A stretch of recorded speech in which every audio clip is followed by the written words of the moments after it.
This is a story about Mr. Daydream. You know what he looks like, don't you? Because you've seen his picture on the front of this book. It's also a story about a little boy called Jack. And you don't know what he looks like, so here's a picture of him.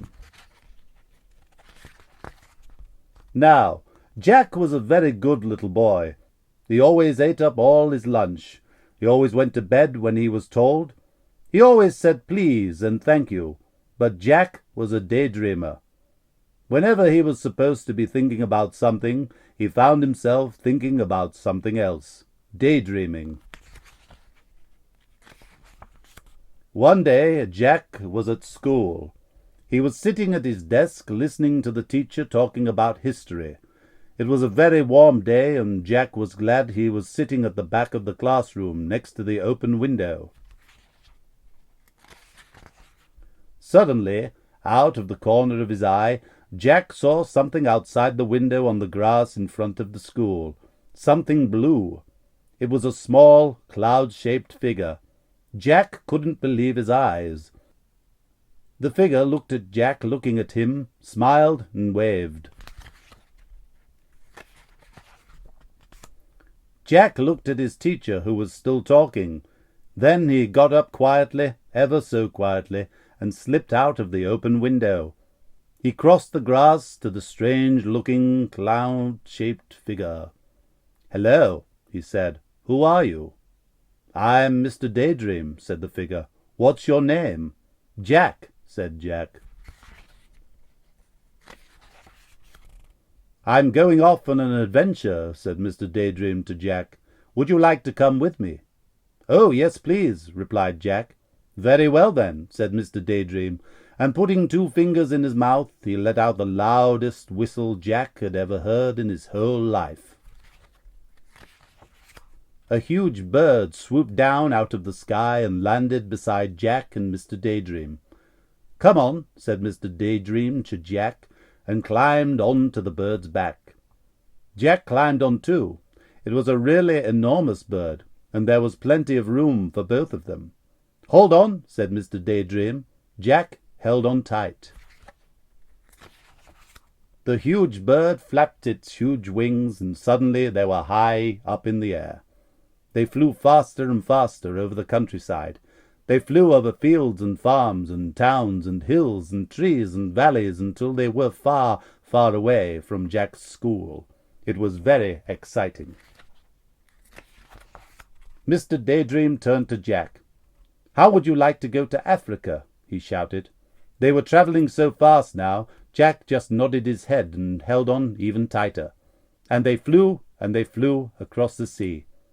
Suddenly, it seemed in no time at all, there below them was Africa. The bird landed in a jungle clearing, and Jack and Mr. Daydream climbed off the bird's back. It was very hot. "Come on," said Mr. Daydream to Jack. "Let's go and explore." So off they set, pushing their way through the jungle. Suddenly, in the middle of the clearing, they saw an elephant. "Hello, Mr. Daydream," trumpeted the elephant down its trunk. "Would you like a lift?" "Yes, please," replied Mr. Daydream, and the elephant reached out his trunk, picked him up, and then put him on his back. Then he reached out his trunk again, picked up Jack, and put him on his back. It was very high. The elephant carried them through the jungle until they came to a river. Then he sat them down on the ground, said goodbye, and went off back into the jungle. "How are we going to cross the river?" Jack asked Mr. Daydream. "Perhaps I can be of assistance," wheezed a particularly oily voice coming from the river. They looked, and there was a crocodile. "Use my back as a bridge," suggested the crocodile. It was very helpful. They were halfway across the river on the crocodile's back when the crocodile grinned a rather nasty grin, all teeth and no smile. Then, flicking his enormous tail and shooting Jack and Mr. Daydream up into the air, the crocodile opened his horribly large mouth and waited. It was very frightening. "Oh dear," gasped Jack as he looked down at that enormous mouthful of teeth. "Oh dear! Oh help!" Mr. Daydream, upside down beside him, put 2 fingers in his mouth and let out that very large whistle of his. Suddenly, just as the crocodile's mouth was about to go snap, the big bird swooped down out of the sky. Mr. Daydream and Jack landed right on the bird's back. "Whew," said Jack. "Bother," said the crocodile. "Well, I promised you an adventure, didn't I?" grinned Mr. Daydream. "You certainly did," said Jack. "And now," said Mr. Daydream, "I think we will go to Australia." And they did. And Jack learned to throw a boomerang so that it always came back to him.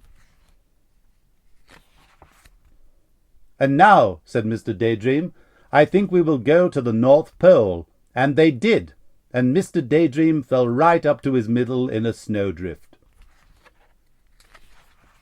"And now," said Mr. Daydream, "I think we will go to the Wild West." And they did.